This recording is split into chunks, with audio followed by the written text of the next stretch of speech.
ఎన్టీఆర్ జిల్లా కలగర గ్రామంలో ధాన్యం కొనుగోలు చేయట్లేదని రైతులు రోడ్డెక్కారు. ప్రైవేటు దళారులు గ్రామంలో ధాన్యం కొనుగోలు చేసి లారీ లోడుతో వెళుతూ ఉండగా అడ్డగించిన రైతులు ధర్నాకు దిగారు.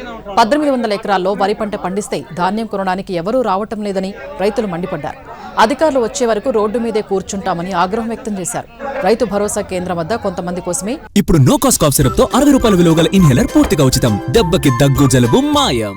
అధికారులు పనిచేస్తున్నారంటూ రైతులు గొడవకు దిగారు. రైతు భరోసా కేంద్రం వద్దకు వచ్చిన ఎమ్మెల్యే కొలికిపూడి శ్రీనివాసరావు దృష్టికి తెచ్చారు.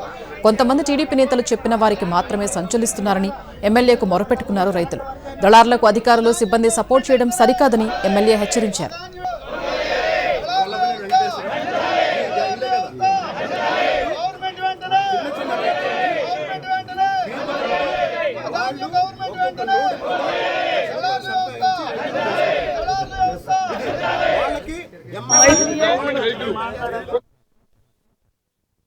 మోసం చేయట్లేదు. బయట రోడ్ ఎవడొచ్చి మిమ్మల్ని దోసుకోవట్లేదు.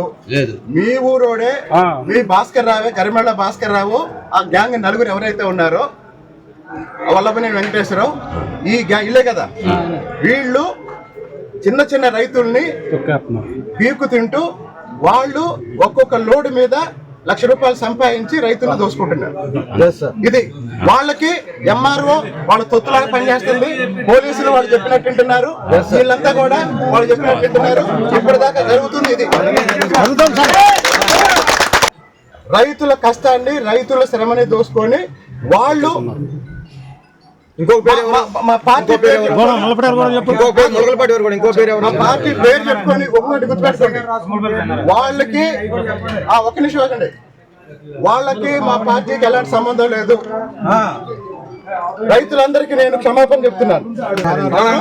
నరసింహారెడ్డి గారు పిలవండి అండి. రామకృష్ణ గారు నరసింహారెడ్డి గారు పిలవండి ముందు. వాడు ఎట్లా తీసుకుంటాడు 5,000 సంచులు? అక్కడ ఊరికి 1000 1,000 ఎట్లా తీసుకుంటాడు వాడు? ఒక